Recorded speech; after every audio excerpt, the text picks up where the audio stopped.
Group পর্বে সবচেয়ে কঠিন পরীক্ষা আজ বাংলাদেশে। বিশ্বকাপের আগে সময়টা ভালো যায়নি। যুক্তরাষ্ট্রের কাছে সিরিজ হেরে খুব চাপেই ছিল টাইগাররা। তবে কিছু বদলে দিতে একটা জয়ের অপেক্ষায় ছিল তারা। সেই আরাধ্য জয় মিলে গেছে লঙ্কানদের বিপক্ষেই। এবার তবে নিশ্চয়ই এগিয়ে যাবার পালা। লঙ্কাকে হারানোর পর এবার আরও একটা রূপকথা লিখতে চায় বাংলাদেশ, লিখতে চায় প্রোটিয়া গল্প। সেই লক্ষ্যেই আজ সোমবার মাঠে নামছে টাইগাররা। নিউ ইয়র্কের নাসাউ কান্ট্রি ক্রিকেট মাঠে দক্ষিণ আফ্রিকার মোকাবিলা করবে তারা। খেলা শুরু রাত 8:30টায়। টি-20 বিশ্বকাপের মূল পর্বে জয় পেয়েছে বাংলাদেশ। এটা যেন বাংলাদেশের কাছে সোনার ডিম পাড়া হাঁসের মতো।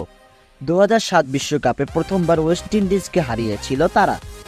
এরপর দীর্ঘ 15 বছর পর জয় পেয়েছিল গত আসরে জিম্বাবুয়ে ও নেদারল্যান্ডসের বিপক্ষে। মাঝে আরও 6টা বিশ্বকাপ গেলেও মূল পর্বে জয় আসেনি টাইগারদের। তবে এবার নবম আসরে এসে বাংলাদেশ প্রথমবারের মতো হারিয়ে দেয় শ্রীলঙ্কাকে। এবার সেই একই স্বাদ পেতে চায় দক্ষিণ আফ্রিকার বিপক্ষেও, করতে চায় আরাধ্য সাধন। দক্ষিণ আফ্রিকাকে প্রথমবারের মতো টি-20তে হারানোর রসদ পেয়ে গেছে বাংলাদেশ। শ্রীলঙ্কার বিপক্ষে জয়ে বেশ উজ্জীবিত টাইগাররা। জয়টা যেন বদলে দিয়েছে সাকিব শান্তদের। দলের মাঝে বইছে স্বস্তির সুবাতাস। সামনে এবার প্রতিপক্ষ দক্ষিণ আফ্রিকা হলেও বেশ চনমনে বাংলাদেশ।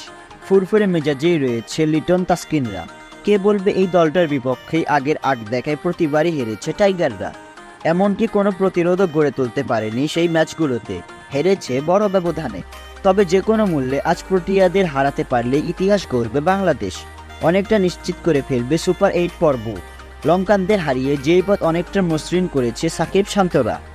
বাংলাদেশ এবারের বিশ্বকাপে আছে ডি গ্রুপে, বলা যায় ডি ফর ডেথ। আসরের সবচেয়ে কঠিন গ্রুপ বলা হচ্ছে এই গ্রুপকে, যেখানে বাংলাদেশ, দক্ষিণ আফ্রিকা, শ্রীলঙ্কা ছাড়াও আছে নেপাল ও নেদারল্যান্ডস। বাংলাদেশের জন্য আজ দ্বিতীয় ম্যাচ হলেও দক্ষিণ আফ্রিকা খেলবে নিজেদের তৃতীয় ম্যাচ। প্রথম ম্যাচে শ্রীলঙ্কাকে উড়িয়ে দেওয়ার পর কষ্টার্জিত জয় পেয়েছে নেদারল্যান্ডসের বিপক্ষে। ফলে পয়েন্ট টেবিলের শীর্ষে আছে তারাই।